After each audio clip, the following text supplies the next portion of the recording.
আসসালামু আলাইকুম। আশা করি সকলে ভালো আছেন। আলহামদুলিল্লাহ আমি অনেক ভালো আছি। আজকে যে বিষয়টা নিয়ে কথা হলো মূলত আমরা যখন একটা ব্যক্তিকে সেমিনার দেখাই, সেমিনারের পরে কিন্তু তাকে মার্কেটিং প্ল্যানটা আবারও আলাদা করে বোঝানোটা খুব গুরুত্বপূর্ণ হয়ে পড়ে। কারণ একটা ব্যক্তি সেমিনার শেষে হোক এটা গ্রুপ সেমিনার কিংবা পার্সোনাল সেমিনার, সেমিনার শেষে তার মনে একটা কনফিউশন থেকে যায়। আসলে আমার কাজটা কি? আমি কি করব? বা আমি কিভাবে কাজটা শুরু করব? বা আমাকে কি, কি করতে হবে? আমি কতক্ষণ সময় দিব? আমি কিভাবে ইনকামটা করব? এই প্রশ্নগুলো কিন্তু প্রত্যেকটা ব্যক্তির মনে থাকে। আসুন আমরা আজকে জেনে নিব যে কিভাবে একটা ব্যক্তির মনের কনফিউশন গুলো বা প্রশ্নগুলো দূর করে দেওয়া যায় বা কিভাবে একটা ব্যক্তিকে সুন্দর করে ক্লোজিং দেওয়া যায় বা মার্কেটিং প্ল্যানটা বুঝাই দেওয়া যায়। হ্যাঁ? মূলত থেকে শুরু করতেছি। আবার সালাম দিচ্ছি। আসসালামু আলাইকুম। আশা করি সকলে ভালো আছেন। আমি মূল আলোচনায় চলে যাচ্ছি। প্রথমত এখানে বলা হচ্ছে যে টোটাল প্রোগ্রামে আপনার ইন্টারেস্টিং বিষয়গুলো কি, কি ছিল? আপনি আপনার গেস্টকে প্রশ্ন করবেন। যখন আপনি তার সাথে বসবেন, সবচাইতে বেস্ট ক্লোজিং টাইমে 1 বাই 1 বসা। কারণ 1 বাই 1 বসলে তাকে যেভাবে সুন্দর করে বোঝানো যাবে, মোটিভেট করা যাবে, আপনি ২ জন, ৩ জন, ৪ জনকে নিয়ে বসলে ওই সেইম ভাবে বোঝানোটা একটু পসিবল নাও হতে পারে। ওইজন্য আপনি সেমিনারটা শেষে যখন আপনি তার সাথে 1 বাই 1 বসবেন, তাকে ফার্স্ট কোয়েশ্চেন করবেন যে টোটাল প্রোগ্রামে আপনার ইন্টারেস্টিং বিষয়গুলো কি, কি ছিল? বা আপনার কোন, কোন বিষয়গুলো অনেক বেশি ভালো লাগছে টোটাল প্রোগ্রামের মধ্য থেকে? তখন আপনি এরকমভাবে ১, ২, ৩ টা পয়েন্ট তার কাছে কাউন্ট করবেন যে কোন ৩ টা বিষয় তার প্রোগ্রাম থেকে, টোটাল প্রোগ্রাম থেকে সবচেয়ে বেশি ভালো লাগছে। হইতে পারে তার ভালো ড্রেস কোড ভালো লাগছে, হইতে পারে দেশ-বিদেশ ভ্রমণ করা যায় ভালো লাগছে, হইতে পারে এখানে ভালো ইনকাম করা যায় ভালো লাগছে, হইতে পারে আমাদের প্রোডাক্টগুলো অনেক বেশি ভালো লাগছে, হইতে পারে আমাদের কোম্পানির ব্যাকগ্রাউন্ডটা তার কাছে অনেক বেশি স্ট্রং মনে হইছে, হইতে পারে সেখানে উদ্যোক্তা হওয়া যায়। হ্যাঁ? আপনি এরকম শুধু সে যদি বলতে না পারে তাহলে আপনি এগুলো একটু মনে করায় দিবেন। যে স্যারে কিন্তু প্রোগ্রামে এত বিষয়গুলো নিয়ে কথা বলছে। এর মধ্যে কোন বিষয়টা সবচেয়ে বেশি ইন্টারেস্টিং মনে হচ্ছে? ৩ টা বিষয় আমাকে বলেন। আপনি কাউন্ট করবেন, সুন্দর করে নোট করবেন যে কোন ৩ টা বিষয় তার কাছে ভালো লাগছে। আপনাকে মাথায় রাখতে হবে ফুল ক্লোজিং এ এই ৩ টা বিষয় বারবার উল্লেখ করে বলবেন এবং কি পাশাপাশি আপনি তাকে সুন্দর করে হুম, ফলো আপ এর সময় ৩ টা বিষয় আপনি উল্লেখ করে বলবেন। আসুন আমি এখন এমনভাবে আলোচনাটা শুরু করব যে আমি মনে হবে যে আসলে আমি ওই ব্যক্তিটাকে আমি একজন ব্যক্তিকে ক্লোজিং দিচ্ছি। মনে হবে যে একজন ব্যক্তিকে আমি ক্লোজিং দিচ্ছি। আপনাদের উদ্দেশ্যে কোনো সাজেশন থাকবে না। বাট মনে হবে যে আমি একজন ব্যক্তিকে ক্লোজিং দিচ্ছি। ঐরকম ভাবে আমি শুরু করতেছি। সাপোজ আপনি গেস্ট আর আমি আপনাকে ক্লোজিংটা দিচ্ছি। তাহলে আপনি ফিল করেন টোটাল আচ্ছা আপনাকে যদি একটা প্রশ্ন করি যে টোটাল প্রোগ্রামে আমি অনেক সময় আমি দেখলাম যে আপনি টোটাল প্রোগ্রামটা অনেক মনোযোগ সহকারে নিলেন। যদি এখন প্রশ্ন করি যে টোটাল প্রোগ্রামে আপনার কাছে ভালো লাগছে বা ইন্টারেস্টিং মনে হয়েছে এরকম ৩ টা পয়েন্ট আমাকে বলেন। পয়েন্ট 1, পয়েন্ট 2, পয়েন্ট 3 আমি ৩ টা পয়েন্ট কাউন্ট করলাম। তারপরে আমি আবারও প্রশ্ন করলাম টোটাল প্রোগ্রাম শেষে আপনার মনে কি, কি প্রশ্ন আছে আমাদের টিএনসি নিয়ে, প্রোগ্রাম নিয়ে, কাজ নিয়ে, টোটাল সবকিছু নিয়ে। তখন আপনি তার কাছ থেকে পয়েন্টগুলো সংগ্রহ করব যে আসলে কি, কি পয়েন্ট আছে। পয়েন্ট 1, পয়েন্ট 2, পয়েন্ট 3 হ্যাঁ? আপনার ২-৩ টা প্রশ্ন থাকতে পারে। এক কথায় প্রশ্ন আমি এমনভাবে করব যে টোটাল প্রোগ্রাম শেষে আপনার মনে কি সন্দেহ, কি কনফিউশন, কি জানার ইচ্ছা আছে বা কোন বিষয়টা আপনি ভালো করে বোঝেননি আমাকে বলেন আমি আপনাকে বুঝাই দেওয়ার চেষ্টা করব। দেন ওরকম কয়েকটা পয়েন্ট তার মধ্যে যদি কোনো প্রশ্ন থাকে উত্তর দেব আর না থাকলে ডান তাকে এক কথায় সুন্দর করে ফর্মটা ফিল আপ করে কাজটা শুরু করে দিব। যেহেতু প্রশ্ন কোনো না কোনো ভাবে থাকবে তারপরে আমি তাকে কিছুক্ষণ ক্লিয়ার করে দিব। আসলে আমি মূল আলোচনায় ঢুকে যাচ্ছি। হ্যাঁ, আমি গেস্টকে প্রশ্ন করলাম। আসুন দেখে আসি মূলত এখানে এন্টারপ্রেনিউর বা একজন উদ্যোক্তা হিসেবে এখানে আপনার কাজ কি বা আপনি কি করবেন? হ্যাঁ, আপনার বেসিক্যালি এখানে ৪ টা কাজ। আপনার বেসিক্যালি এখানে ৪ টা কাজ। আমারও সেম ৪ টা কাজ। যে ৪ টা কাজ আমি করি আপনি সেম ৪ টা কাজ করবেন। এমনকি জিনার প্রোগ্রাম আপনি দেখেছেন এতক্ষণ, জিনার আলোচনা শুনেছেন, উনারও এখানে ৪ টা কাজ। আমাদের কোম্পানিতে ফার্স্ট টু লাস্ট প্রত্যেকটা ব্যক্তি এখানে বেসিক্যালি ৪ টা কাজের ভিতরে আমরা থাকি। পৃথিবীর অন্যান্য সেক্টরে কিন্তু সিনিয়রদের এক কাজ, জুনিয়রদের আরেক কাজ। ভিন্ন, ভিন্ন কাজ থাকে। কিন্তু এই সেক্টরটাতে সিনিয়র জুনিয়র সবারই একই কাজ, শুধু ওই ধাপগুলা পার হয়ে আমাদেরকে উপরে উঠতে হয়। এখন এই ৪ টা কাজ মূলত কি জেনে নিচ্ছি। প্রথম আমাদের ১ নম্বর যে কাজটা হচ্ছে একজন রেজিস্ট্রেশন কাস্টমার। এক কথায় আমাদের এখানে রেজিস্ট্রেশন করে একজন কাস্টমার হওয়া। এক কথায় দ্বিতীয়ত আমাদের কাজটা হলো এখানে ট্রেনিং করে বিজনেসটা ভালো করে শিখা। তৃতীয়ত কাজটা হচ্ছে কি নিজেদের র‍্যাংকটা আপডেট করা। ৪ নম্বর কাজটা হলো গিয়ে এখানে ডুপ্লিকেশন করা বা টিম বিল্ড আপ এর মাধ্যমে বিজনেসটা কন্টিনিউ করা। এক কথায় টিম বিল্ড আপ এর মাধ্যমে বিজনেসটা কন্টিনিউ করা। আমাদের টোটাল ৪ টা কাজ। যে ৪ টা কাজ আপনার জন্য, সেম ৪ টা কাজ আমার জন্য, আর সেম ৪ টা কাজ কোম্পানির সর্বোচ্চ সিনিয়র যারা আছে সর্বোচ্চ সবার জন্য সেম কাজগুলো। আসুন দেখে আসি মূলত কাজগুলা কি বা কিভাবে সম্পন্ন করতে হয়। প্রথমত রেজিস্ট্রেশন কাস্টমার মতো জিনিসটাকে একটু দেখে আসি। রেজিস্ট্রেশন কাস্টমার নিয়ে যদি কথা বলতে যাই তাহলে আপনাকে কিছু প্রশ্ন করতে হয়, কিছু যুক্তি তুলে ধরতে হয়। যেমন আপনাদের পরিবারে প্রত্যেক মাসে সাবান, শ্যাম্পু, পেস্ট, ন্যাপকিন, চা, কফি, বিভিন্ন মেডিসিন আশা করি প্রয়োজন পড়ে। কারণ পৃথিবীতে এমন কোনো পরিবার নাই যে পরিবারে সাবান, শ্যাম্পু, পেস্ট, ন্যাপকিন, চা, কফি বা মেডিসিন দরকার পড়ে না। প্রত্যেকটা পরিবারে লাগে। আশা করি আপনাদের পরিবারও ওই প্রত্যেকটা পণ্য প্রয়োজন পরে। হ্যাঁ, আসুন যদি আপনাকে এখন প্রশ্ন করি যে সবগুলা পণ্য মিলিয়ে এক কথায় আপনার এই যে পণ্যগুলো আছে, পণ্যগুলোর নিচে আপনার পরিবার প্রতি মাসে আনুমানিক কত টাকা খরচ করে? ফিক্সড বলতে হবে না, আনুমানিক একটা হিসাব বলেন যে প্রত্যেক মাসে এই পণ্যগুলা কেনার জন্য আপনার পরিবারে কত টাকা খরচ হয়? হ্যাঁ, তখন অবশ্যই যদি ধরে নিই আনুমানিক ৫,০০০ টাকা হইতে পারে, ১০,০০০ টাকা, কোনো পরিবারে ২,০০০ টাকা হয়, কোনো পরিবারে ২০,০০০ টাকা হয়। পারিবারিক ব্যাকগ্রাউন্ড এবং লোক সংখ্যার উপর ডিপেন্ড করে খরচটা কেমন হবে, কোন ব্র্যান্ডের প্রোডাক্ট ইউজ করতেছে ওটার উপর ডিপেন্ড করে খরচটা কেমন হবে। ধরলাম মধ্যবিত্তদের জন্য মিনিমাম ৫,০০০ টাকা খরচ হচ্ছে প্রত্যেক মাসে। যদি ৫,০০০ টাকা প্রত্যেক মাসে খরচ হয় তাইলে ওই হিসেবে দাঁড়াচ্ছে যে ৫ × ৬০,০০০ টাকা। তার মানে কি এক বছরে আপনার পরিবারে প্রায় ৬০,০০০ টাকার পণ্য ব্যবহার করতে হয়েছে।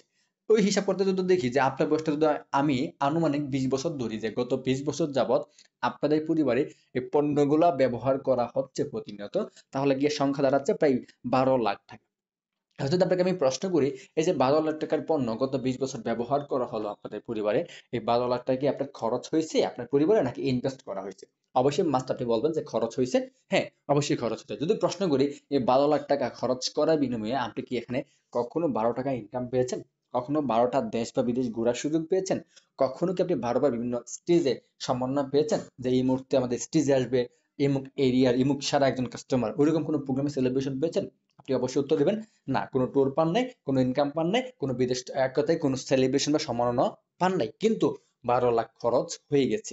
আপনি যদি পৃথিবীতে এরকম আরো ২০ বছর বেঁচে থাকেন, পৃথিবীতে যদি আপনি আরো ২০ বছর বেঁচে থাকেন, এরকম কিন্তু আরো ১২ লাখ টাকা প্লাস আপনাদের খরচ হয়ে যাবে। মাস্ট বি ১২ লাখে হবে না, আরো আরো বেশি খরচ হবে।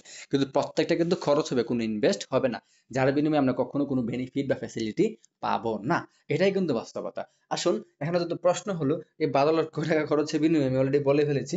হ্যাঁ, আসুন এখানে যদি আপনি ১২ লক্ষ টাকা খরচ করার বিনিময়ে কোনো ফ্যাসিলিটি বা ইনকাম আমরা কেন পাচ্ছি না? কারণ আমরা একজন কাস্টমার হিসেবে প্রোডাক্ট গুলা দোকান, সুপার শপ, শপিং মল থেকে আমরা কিনে আনি টাকা দিই, রাইট? আসুন, আমরা কোনো ইনকাম পাচ্ছি না কারণ আমরা একজন কাস্টমার, কাস্টমার হিসেবে প্রোডাক্ট গুলা কিনে আনি, এবং কাস্টমার হিসেবে যে সিস্টেমে আমরা প্রোডাক্টগুলো কিনে আনি ওই সিস্টেমটা সম্পর্কে একটু জেনে আসি। ওই সিস্টেমের নাম হচ্ছে ট্র্যাডিশনাল বিজনেস সিস্টেম। আমরা ট্র্যাডিশনাল বিজনেস সিস্টেমে প্রোডাক্টগুলো কিনি, যে সিস্টেমটাকে বলে ঐতিহ্যবাহী বা প্রাচীন প্রক্রিয়া, যে প্রক্রিয়ার মাধ্যমে আমরা বিভিন্ন super shop, shopping mall, pharmacy থেকে প্রোডাক্টগুলো কিনি। আসলে এই সিস্টেমটা একটু জেনে আসি। এই সিস্টেমটা হলো এরকম যে একটা ফ্যাক্টরি বা কোম্পানিতে প্রোডাক্ট উৎপাদন করা হবে, করার পরে সবার আগে টেলিভিশনে অ্যাড দেওয়া হবে। যদি প্রশ্ন করি অ্যাডগুলা কি সত্য দেওয়া হয় না মিথ্যাতে হয়, আপনি অবশ্যই বললেন হ্যাঁ অবশ্যই স্যার সত্য অ্যাড দেওয়া হয়।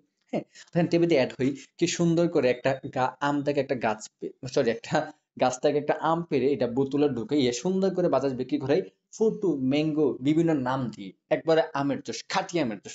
তো বাস্তবতা একটু লক্ষ্য করেন, আজ পর্যন্ত কোনো ফুটুতে বা কোনো জুসে কি আপনি আম পাইছেন?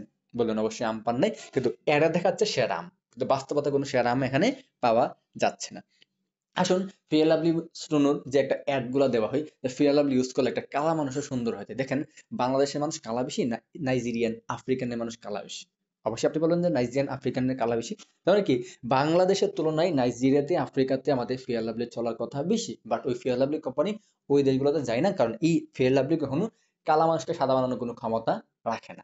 আসুন, টিভিতে অ্যাড দেখাতে হয় যে গিয়ার খাইলে, ওই যে গিয়ার খাইলে বাইকে গিয়ার দিলে এক কথায় বাইকটা আকাশে উড়ালে, স্পিড খাইয়া বল বাড়িয়ে দিলে বলটা স্পিডে আকাশে উড়ে যায়। তার মানে কি ওই যে অ্যাড গুলো দেখানো হয় এগুলো শুধুমাত্র মানুষকে অ্যাট্রাকটিভ করার জন্য, সুন্দর করে সাজিয়ে গুছিয়ে দেখায়, কিন্তু বাস্তবতার সাথে কোনো মিল নাই।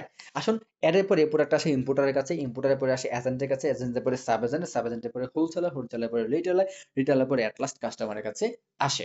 গবেষণা দেখা গেছে পৃথিবীতে যতগুলো পণ্য উৎপাদন করা হয়, এই যে আপনার কাপড়, খাতা, কলম, সাবান, শ্যাম্পু, যত রকমের পণ্য আমরা ইউজ করি না কেন, প্রত্যেকটা পণ্য মাত্র 30% টাকা খরচ করে উৎপাদন করা হয় প্রত্যেকটা ফ্যাক্টরি বা কোম্পানিতে, কোম্পানির লভ্যাংশ সহকারে। আর ওই 30 টাকার পণ্যটা 30% খরচ করা উৎপাদন করা পণ্যটাই কাস্টমারদের কাছে প্রায় 100% টাকায় বিক্রি করা হয়। আসুন, আপনাকে যদি প্রশ্ন করি যে 30 টাকার একটা জিনিস আপনি 100 টাকাতে কিনে আনলেন আপনার পরিবারের জন্য, আপনি এখানে 70 টাকা কিন্তু অবশ্যই লসের সম্মুখীন হয়েছেন মাস্ট। পাশাপাশি আপনি লোকাল কোয়ালিটি ব্র্যান্ড, লোকাল ব্র্যান্ডের প্রোডাক্টও পাচ্ছেন। তার মানে কি টাকা দিচ্ছি বাট পণ্য পাচ্ছি লোকাল, এবং আমি কোনো ইনকাম পাচ্ছি না, এবং প্রতিনিয়ত 70% লসের সম্মুখীন হচ্ছি। এই সিস্টেমে বলা যায় যে এখানে কাস্টমাররা কোনোদিন এক কথায় বড়লোক হতে পারে না। এই দিন শেষে যারা কাস্টমার তারা গরিব থেকে যায়, আর যারা ব্যবসায়িক তারা দিন দিন বড়লোক হয়ে যাচ্ছে। মানে আমি 70% টাকা প্রতিনিয়ত ধোঁকার সম্মুখীন হচ্ছি, আমার কোনো ফেসিলিটি বা উপকারে আসতেছে না। এই ট্র্যাডিশনাল সিস্টেমে যদি আপনি সারা জীবন পেপসোডেন্ট পেস্ট ইউজ করেন, কুলগেট পেস্ট ইউজ করেন, লাক্স সাবান ইউজ করেন, আপনি কিন্তু কখনো ৳১ ইনকাম করার কোনো সুযোগ নাই। কারণ আপনি ৳৩০ জিনিস ৳১০০ কিনতেছেন, লসের সম্মুখীন হচ্ছেন, ডুপ্লিকেট প্রোডাক্ট পাচ্ছেন এবং কি আপনি ৳৭০ প্রতিনিয়ত লস খাচ্ছেন। কোনো ইনকামের কোনো সুযোগ নাই। সারা জীবন আপনি ফেয়ার লাভলি সোনো ইউজ করলেন, সারা জীবন পেপসোডেন্ট পেস্ট ইউজ করলেন, বাট কোনো ৳১ ইনকামের সুযোগ পাবেন না। কখনো কোম্পানির ডিলার, এজেন্ট, সাব এজেন্ট হিসেবে নিয়োগ পাওয়ার কোনো সুযোগ ইনশাআল্লাহ আপনি আপনি পাবেন না। কারণ ওখানে সিস্টেমে নাই। সিস্টেম হচ্ছে কাস্টমার কাস্টমার থাকবে, ব্যবসায়িক ব্যবসায়িক হবে, গরিব গরিব থাকবে, ধনী ধনী হবে। আরেকটা সিস্টেম আছে, ওই সিস্টেমের নাম হচ্ছে ডিরেক্ট সেলিং বিজনেস সিস্টেম। ওই সিস্টেমে একটা কাস্টমার ইচ্ছা করলে ইনকাম করতে পারে। আসুন দেখে আসি কিভাবে ইনকাম করতে পারে। ওই সিস্টেম হচ্ছে কোম্পানি বা ফ্যাক্টরি প্রোডাক্ট উৎপাদন করবে, আর তার 30% কাস্টমার ইউজ করবে, 100% আর মধ্যে কাজ করে একজন ইন্টারপ্রেনিউর বা একজন উদ্যোক্তা, সে এখানে পাবে 70% টাকা। এখানে মজার বিষয় হচ্ছে কি, এখানে কিন্তু সেম 30% উৎপাদন, 100% বিক্রি এবং মধ্যভোগী উদ্যোক্তা শুধু একজন ব্যক্তি 70% টাকা ইনকাম পাওয়ার সুযোগটা আছে। মজার বিষয় হচ্ছে কি, কোনো কাস্টমার যদি কোম্পানি থেকে মাত্র সামান্য কিছু প্রোডাক্ট অর্ডার করে এবং একটা অ্যাপ্লিকেশন করে যে আমি এখানে কাজ করতে চাই, ইনকাম করতে চাই, তাহলে কাস্টমারটাকে কোম্পানি উদ্যোক্তা বানাই দিবে। দেখেন, ওই সিস্টেমে, ট্র্যাডিশনাল সিস্টেমে সারা জীবন আপনি পণ্য কিনলেন, ব্যবহার করলেন, কোনো ইনকাম পেলেন না। কিন্তু ডিরেক্ট সেলিং সিস্টেমে শুধুমাত্র সামান্য কিছু প্রোডাক্ট কোম্পানি থেকে অর্ডার করে ব্যবহার করলে, প্লাস একটা অ্যাপ্লিকেশন করলে আপনাকে উদ্যোক্তা হওয়ার একটা সুযোগ দিয়ে দিচ্ছে। বিনিময়ে আপনি এখানে কাস্টমার হিসেবে প্রোডাক্ট ইউজ করতে পারতেছেন, পাশাপাশি উদ্যোক্তা হয়ে 70% টাকায় ইনকাম করার সুযোগটা ইনশাল্লাহ পেয়ে যাচ্ছেন। আসলে এই ডিরেক্ট সেলিং সিস্টেমে আপনি একজন উদ্যোক্তা এখানে উদ্যোক্তা হওয়ার জন্য আপনাকে যা যা করতে হবে একটু দেখে আসি। প্রথমত আপনাকে একটা 3 পাতার একটা রেজিস্ট্রেশন ফর্ম আপনাকে সাইন আপ করতে হবে। দেখেন, পৃথিবীর প্রত্যেকটা জায়গাতে কিন্তু ফর্ম ফিল আপ করতে হয়। আপনাকে এখানে সেম 3 পাতা একটা রেজিস্ট্রেশন ফর্ম সাইন আপ করতে হবে। 2 নম্বর, আপনাকে 4 কপি পাসপোর্ট সাইজের ছবি জমা দিতে হবে। 3 নম্বর, আপনাকে টোটাল বায়োডাটার ফটোকপি একটা করে জমা দিতে হবে। 4 নম্বরে আপনাকে একজন নমিনির নাম দিতে হবে। প্রশ্নটা, নমিনি কেন? দেখেন, জব সেক্টরে কিন্তু নমিনি কোনো ভ্যালু নেই। কেন নেই? কারণ জব সেক্টরে আপনি যে জবে আছেন, ওই জবটা যদি কোনো কারণে চলে যায় বা আপনি যদি মারা যান, ওই জবটা আপনার পরিবারের কেউ পাবে না, এমনকি ওই জব থেকে কোনো ইনকামও ফ্যামিলিতে আসবে না। বিজনেস সেক্টরে আপনার আপু বিজনেস করে আপনি একজন নমিনি দিয়ে রাখছেন, না বুঝলাম, বাট আপনার আপু যখন মারা যাবে আপনি কিন্তু ওই বিজনেসটা পাবেন, কিন্তু আপনার আপু যে ইনকামটা করবে ওই ইনকামটা আপনি করতে পারবেন না, কারণ আপনার বাবার মতো যোগ্যতা নাই। বাবা মা যেদিন মারা গেছে, ব্যবসার শাটা সেদিন বন্ধ হয়ে গেছে, ইনকামটা বন্ধ হয়ে গেছে। আপনি বিদেশ গেছেন, ওখানে নমিনি কোনো ভ্যালু নাই। কেন? কারণ নমিনি দিলে কোনো লাভ নাই। আপনার বাবা বিদেশ গেছে, উনি কাজ করতো, উনি মারা গেছে, ইনকাম বন্ধ হয়ে গেছে, শেষ। আপনি ওনার জায়গাটা দখল করতে পারবেন না। বাট টিএনসি বলে, হ্যাঁ, আমাদের এখানে নমিনিটা কিরকম, যেহেতু এই প্ল্যাটফর্মে নমিনি হয়েছে কি, আমি মিস্টার মাসুদ, আমি যে এখানে বিজনেসটা করি, আমার বর্তমান র্যাঙ্ক 7 স্টার, আমার কমিশন আছে ইনডিরেক্ট 29%, ইনডিরেক্ট 4%। আজকে আমার নিচে যতগুলো ব্যক্তি কাজ করে টিমের মাধ্যমে, প্রত্যেকটা ব্যক্তির কাজের উপর আমি একটা কমিশন পাই এবং কি আমার কাজের উপর আমি একটা কমিশন পাই। কোনো কারণে যদি আল্লাহ আমি মারাও যাই, আমি কিন্তু মারা যাবো, বাট আমার নিচের লোকগুলো কিন্তু মারা যাবে না। তাদের প্রত্যেকটা সেলের উপর আমি একটা ইনকাম পাবো। বাট আমি মারা গেলে হয়তো বা আমার ইনকামটা বন্ধ হয়ে যাবে। ওই জন্য আমি মারা যাওয়ার পরে আমার জায়গাটা সরাসরি আমার পরিবারের যে কেউ পেয়ে যাবে। এরকম ভাবে এক কথায় আমার অবর্তমানে আমার ফ্যামিলি আমার জায়গাটা দখল করে ব্যবসা করতে পারবে, ইনকাম করতে পারবে। 5 নম্বরে একজন একটা ব্যাংক অ্যাকাউন্ট দিতে হবে, না থাকলে আপাতত স্কিপ করা যাবে। এই 5টা কাজ কমপ্লিট করলে আপনার প্রোডাক্ট অ্যাপ্লিকেশনটা কমপ্লিট হয়ে যাবে। 6 নম্বরে আপনাকে $27 প্রোডাক্টটা অর্ডার করতে হবে, প্লাস একটা ট্রেনিং ফি সহকারে ৳5,500 দিয়ে। তার মানে কি, আপনি প্রোডাক্টটা অর্ডার করলাম এবং অ্যাপ্লিকেশন করলাম, আমি একজন উদ্যোক্তা হওয়ার সুযোগটা পেয়ে গেলাম। আসুন, প্রোডাক্টটা আমি কেন অর্ডার করলাম, সবচেয়ে ইম্পর্টেন্ট বিষয় যেখানে, স্যার অ্যাপ্লিকেশন করলাম বুঝলাম, বাট প্রোডাক্ট অর্ডার করার কারণটা কি?